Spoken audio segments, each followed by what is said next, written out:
Baptist Church, Mount Zion AME Church, Shiloh Missionary Baptist Church, and the St. James Primitive Baptist Church. That's the 7 a.m. Easter sunrise service on April 1st at the Mulberry High School football stadium.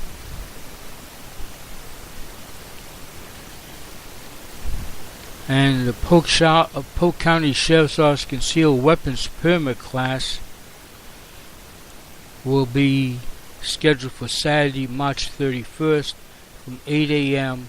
to 12 noon at the Polk County Sheriff's Office Training Center at 2201 Old Bartow Eagle Lake Road in Bartow. This is the course required by the Florida Department of Agriculture as part of an application to obtain a concealed weapons permit. If the morning class fills up, they will have a second class in the afternoon on the same day from 1 to 5 p.m. You must call 863-298-6242 during normal business hours of Monday through Friday, 8 to 5, to reserve your seat. The cost of the class is $45, and the proceeds go to the Polk Sheriff's Charities Incorporated, and the cost is non-refundable. So to sign up, you need to call 863-298-6242.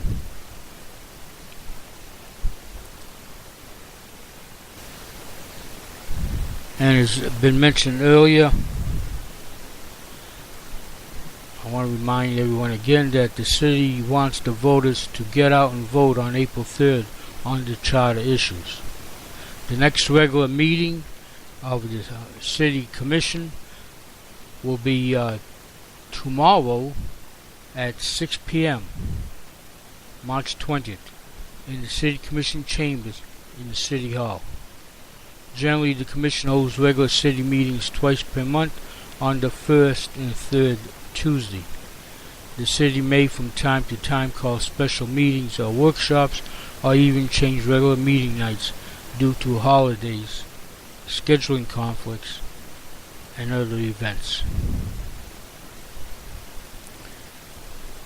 And news around the area this past week: burglaries in rural areas in Polk County are down by half in the last 5 years, from 2,693 to 1,475.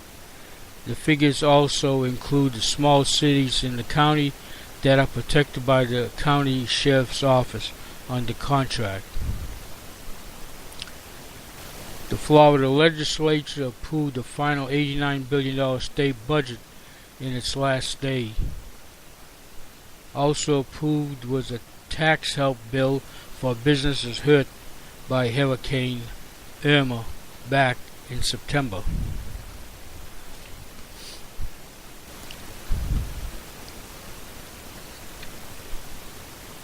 A standoff between the Florida legislature and various hospitals and nursing homes has ended. The hospitals will not get their Medicaid payment cut by the state, and nursing homes will get a $40 million a year increase from state taxpayers. Federal taxpayers will quit paying for free hotel rooms as of this week, 6 months after Hurricane Irma. Taxpayers have paid for 27,000 hotel room stays for people in the way of the hurricane who did not find their own housing.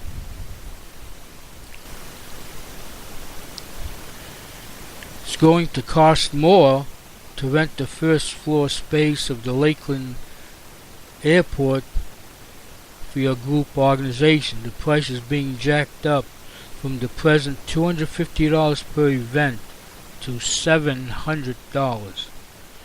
The increased fee comes with an additional $200 cleaning fee.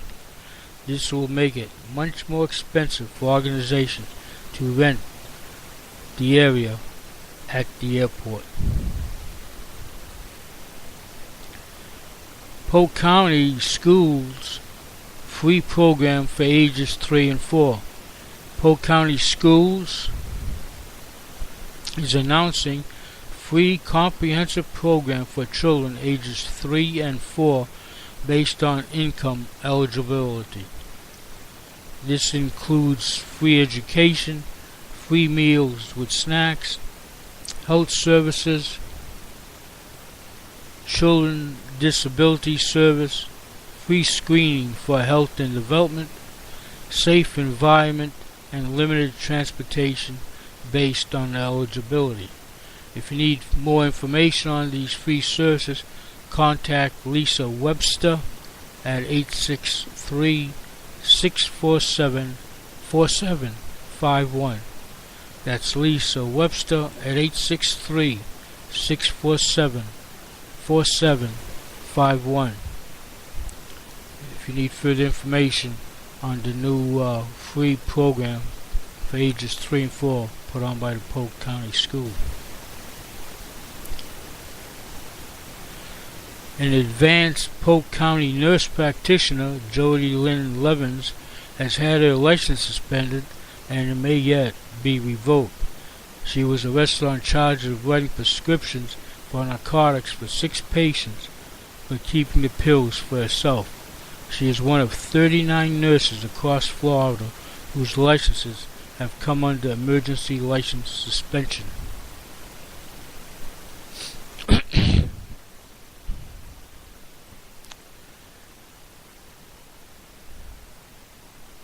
Nucor Corporation, based in Charlotte, North Carolina, announced that it will build a $250 million steel mill south of Frostproof on 400-acre site along US 27. The company said it will employ 250 people in high-paying jobs. The new micro plant will make steel rebar from scrap metal. And yet another Florida man has taken his own life by standing in front of a high-speeding, bright-line passenger train in West Palm Beach. People nearby told the man to get off the tracks, but he refused to do so. It was also announced Saturday at a medical conference held in Orlando that cholesterol drug lowers the risk of heart disease and death. The drug has been on the market for a few years, but some insurance companies won't pay for it because of its high price of $14,000 a year. Astronomical. The 25th home built since Lakeland Habitat for Humanity was organized has gone to one of its own people who hauls items for the group. Tim Lundry has received the latest home. Lakeland Electric will go up $2 a month on electric rates starting next month. It could be even more depending on how much electricity is used. Lakeland native attorney Charles Kennedy has been named to his second 2-year term as Chief Justice of the Florida Supreme Court. Mr. Kennedy is also a former congressman from this district. He's 63. There are a total of 7 justices on the Florida Supreme Court, and they elect the Chief Justice among them. The Baymer Memorial Methodist Church in Winter Haven is planning an expansion by adding a multi-purpose building to the church.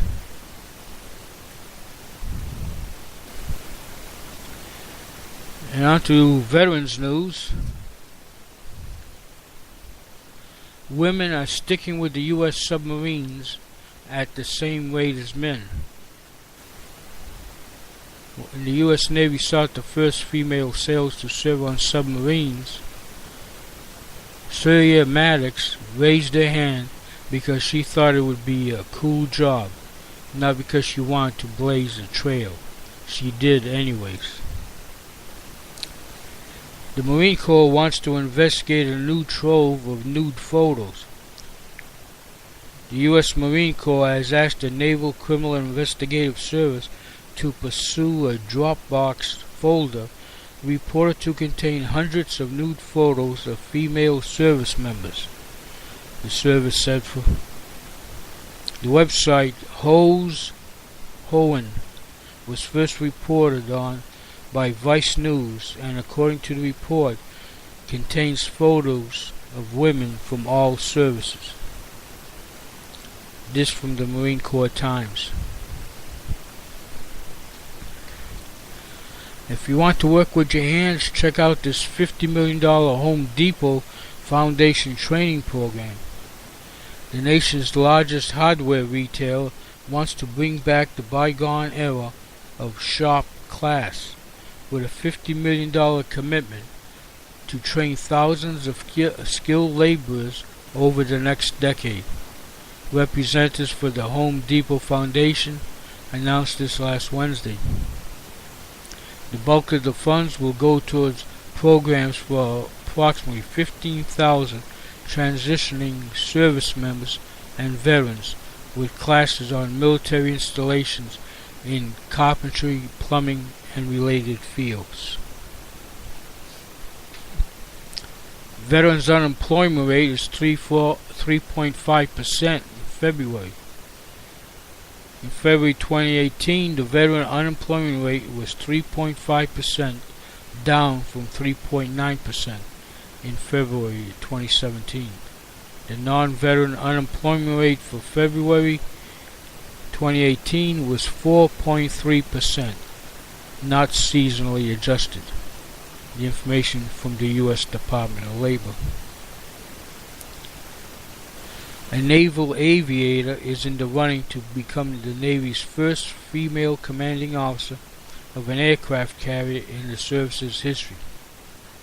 Captain Amy Baumschmidt is the executive officer of the carrier Abraham Lincoln, one of 11 aircraft carriers stationed around the world.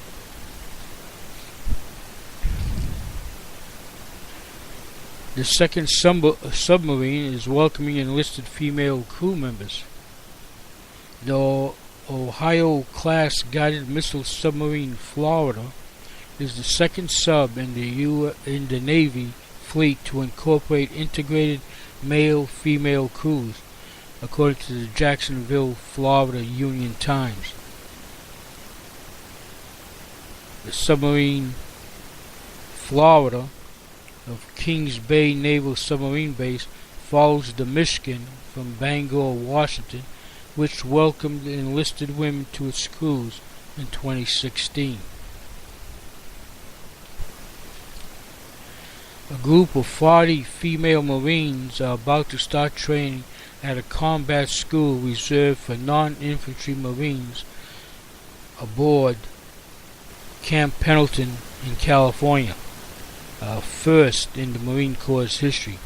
The group of women will embark on a 29-day course known as the Marine Combat Training Battalion, or MCT, in infantry training and tactics alongside male Marines.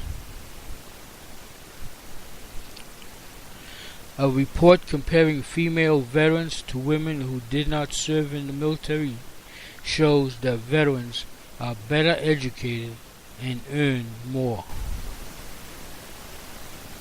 Japan's Navy appoints the first woman to command a warship squadron.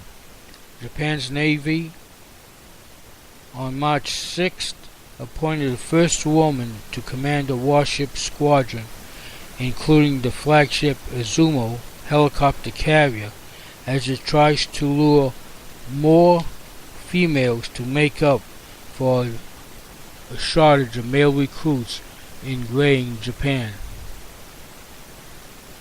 Raiko Azuma will command 4 ships with a combined crew of 1,000, of which only 30 are women, that make up the Maritime Self-Defense Force's 1st Escort Division. 2 years after the Defense Department ordered the Marine Corps to open all combat arms career fields to women, less